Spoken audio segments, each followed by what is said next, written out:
Harapan Erick Thohir menyambut pentas timnas Indonesia di FIFA Series 2026.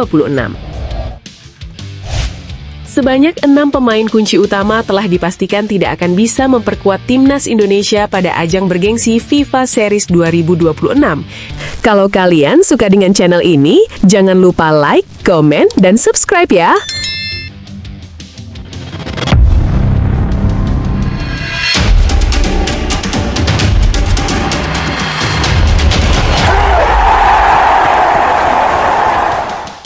Harapan Erick Thohir menyambut pentas timnas Indonesia di FIFA Series 2026. Ketua Umum PSSI Erick Thohir menyambut dengan penuh semangat dan antusiasme yang tinggi atas terselenggaranya turnamen prestisius FIFA Series 2026 yang rencananya bakal digelar di tanah air Indonesia. Erick menilai bahwa event ini tidak hanya menjadi sebuah pertandingan rutin semata, melainkan sebuah momentum krusial yang sangat tepat untuk menguji sekaligus mengasah ketangguhan mental para pemain, serta kesiapan dan kematangan strategi yang diterapkan oleh tim nasional Indonesia di bawah arahan pelatih anyar yang penuh talenta, John Herdman. FIFA secara resmi telah mengumumkan dan menjadwalkan penyelenggaraan FIFA Series 2026, serta secara khusus menetapkan Jakarta sebagai salah satu kota tuan rumah yang akan menjadi arena pertandingan pada tanggal 27 dan 30 Maret mendatang. Penunjukan Jakarta ini bukan sekadar kebetulan, melainkan sebuah kesempatan emas yang berharga bagi timnas Indonesia untuk kembali menunjukkan dan membuktikan kualitas, kemampuan, serta daya saing mereka di kancah internasional yang syarat dengan persaingan ketat. Seluruh laga dan pertandingan dalam turnamen ini dijadwalkan berlangsung secara eksklusif di Stadion Utama Gelora Bung Karno atau SUGBK, yang selama ini dikenal sebagai sebuah arena olahraga kebanggaan nasional dan seringkali menjadi saksi bisu dari berbagai pertandingan sepak bola bertaraf dunia. Selain Indonesia sebagai tuan rumah, turnamen ini juga akan diikuti oleh 3 negara lainnya yang berasal dari konfederasi berbeda, yakni Bulgaria dari Eropa Timur, Kepulauan Solomon yang memiliki gaya teknis tinggi, serta Saint Kitts and Nevis yang mewakili wilayah CONCACAF. Menurut Erick Thohir, keberagaman dan keragaman latar belakang sepak bola dari seluruh peserta turnamen ini menjadi sebuah keunikan tersendiri yang sangat jarang didapat dalam sebuah kompetisi singkat bertaraf internasional. Sebagai Menteri Pemuda dan Olahraga atau Menpora, Erick meyakini bahwa kompetisi ini sangat tepat dan strategis untuk mengukur kesiapan teknis, adaptasi, serta ketahanan mental para pemain timnas yang harus menghadapi variasi gaya bermain dari berbagai belahan dunia secara langsung. 1. Tempat untuk adaptasi strategi John Herdman. Turnamen FIFA Series ini bukan sekadar menjadi ajang uji coba biasa bagi pelatih baru kami, John Herdman, melainkan juga sebuah kesempatan emas bagi para pemain timnas untuk mengenal, belajar, dan menghadapi gaya bermain yang sangat beragam dari berbagai konfederasi sepak bola yang berbeda-beda, ungkap Erick dalam pernyataan resmi PSSI yang disampaikan pada hari Senin, tanggal 23 Februari 2026. John Herdman sendiri mendapatkan peluang yang sangat istimewa untuk langsung menerapkan dan mengasah strategi-strategi baru yang tengah ia kembangkan. Karena dalam turnamen ini, timnas akan berhadapan dengan 2 lawan yang memiliki pola permainan dan gaya sepak bola yang sangat berbeda satu sama lain. Kondisi ini diyakini mampu mempercepat dan memperdalam proses adaptasi taktik yang tengah dibangun oleh tim pelatih agar lebih matang dan efektif. Pada tanggal 27 Maret 2026 nanti, Indonesia dijadwalkan untuk memulai turnamen dengan melawan tim dari Saint Kitts and Nevis yang termasuk dalam wilayah CONCACAF. Pertandingan membuka ini menjadi laga yang sangat penting dan tidak boleh dipandang sebelah mata oleh skuad Garuda, karena merupakan ujian awal yang menentukan ritme sekaligus daya juang tim selama turnamen berlangsung. Di laga pembuka nanti, Indonesia akan berhadapan dengan Saint Kitts and Nevis yang secara historis merupakan bekas koloni Inggris dan gayanya sangat kental dengan pengaruh sepak bola Britania yang mengandalkan serangan balik tajam dan cepat.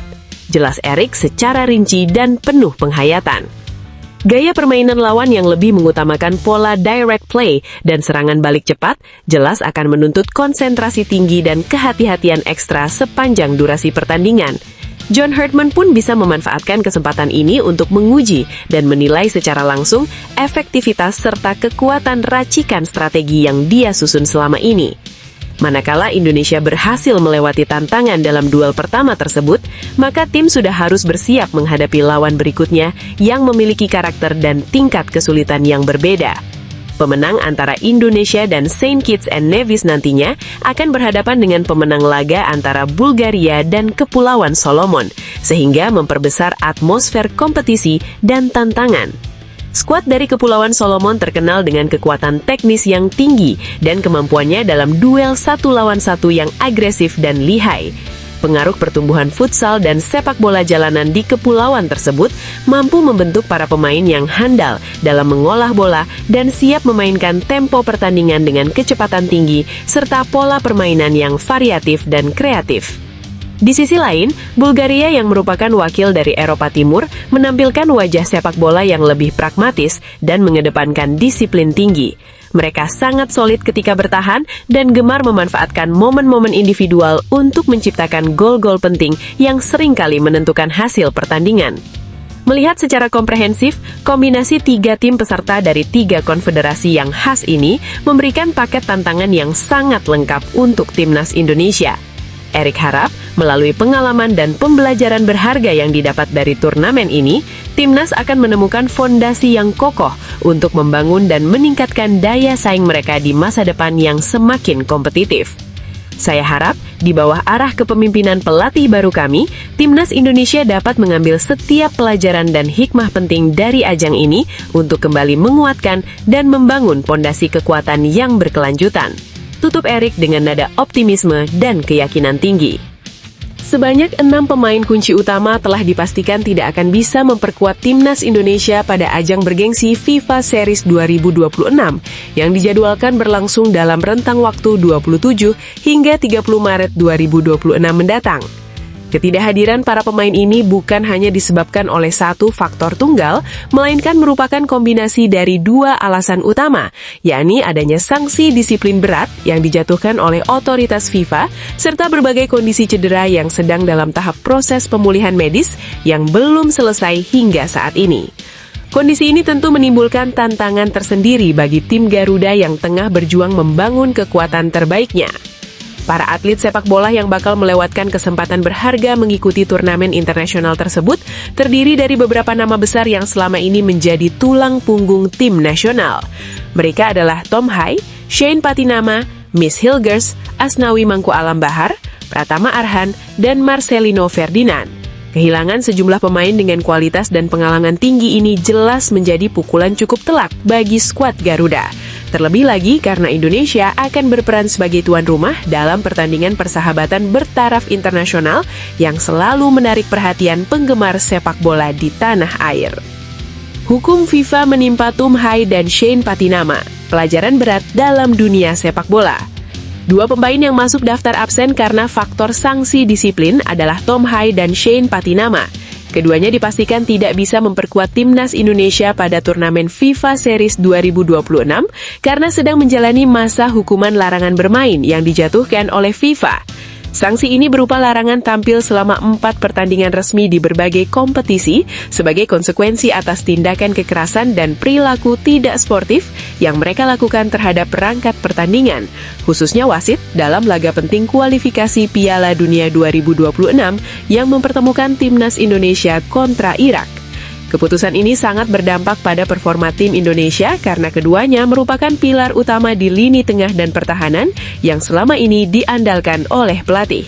Sudah pasti absennya mereka mengurangi kapasitas dan kualitas permainan yang selama ini menjadi kunci kekuatan Garuda. Cedera parah menghentikan langkah Hilgers, Marcelino, dan Asnawi, proses pemulihan yang berat dan panjang. Beralih ke kondisi kesehatan para pemain lainnya, 3 sosok penting harus rela menepi sementara waktu akibat cedera serius yang memaksa mereka menjalani proses pemulihan medis panjang dan intensif. Miss Hilgers, bek tangguh yang berkiprah di FC Twente, saat ini sedang menjalani proses rehabilitasi akibat cedera hamstring yang dialaminya. Menurut laporan dari tim medis klub, Miss diestimasi baru akan mampu kembali ke lapangan hijau pada pertengahan tahun 2026 mendatang, sehingga peluangnya ikut serta dalam FIFA Series sangat kecil. Cedera hamstring sendiri terkenal bisa sangat mempengaruhi kemampuan berlari dan fleksibilitas seorang pemain, sehingga perawatan dan pemulihan harus dijalani dengan sangat hati-hati. Nasib serupa juga dialami oleh pemain muda berbakat Marcelino Ferdinand, yang saat ini sedang menjalani masa peminjaman ke klub Slovakia AS Trenčín. Marcelino baru saja menyelesaikan operasi pada bagian yang terluka di akhir Desember 2025.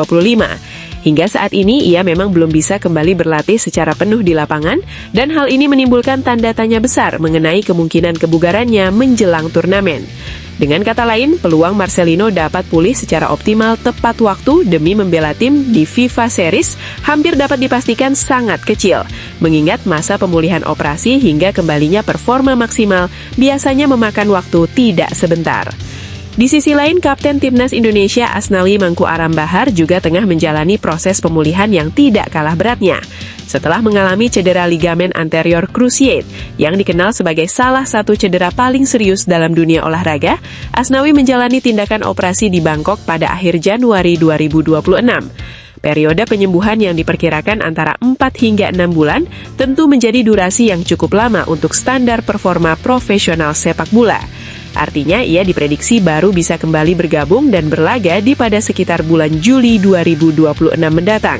Sehingga dengan ini ia harus absen juga dalam FIFA Series yang berlangsung lebih awal. Absennya kapten tim ini jelas akan meninggalkan kekosongan kepemimpinan dan pengalaman di dalam skuad. Pratama Arhan melengkapi deretan pemain yang harus melewatkan kesempatan membela timnas akibat masalah kesehatan. Ia baru saja menjalani operasi meniskus akibat cedera lutut yang dialaminya selama latihan atau pertandingan sebelumnya. Operasi tersebut dilakukan di Bangkok pada hari Selasa 24 Februari 2026 lalu. Walaupun belum ada pernyataan resmi terkait berapa lama waktu pemulihan yang harus dijalani, secara medis operasi meniskus menuntut waktu rehabilitasi yang tidak singkat. Biasanya memerlukan minimal 3 hingga 4 bulan agar kondisi lutut dapat kembali prima dan siap untuk aktivitas kompetitif. Keberadaan Pratama Arhan sebagai bek sayap yang agresif tentunya sangat dirindukan oleh tim nasional, mengingat kontribusinya selama ini dalam membantu pertahanan dan serangan sayap. Ketiadaan pemain kunci, tantangan besar bagi pelatih, dan momentum untuk kebangkitan tim Garuda.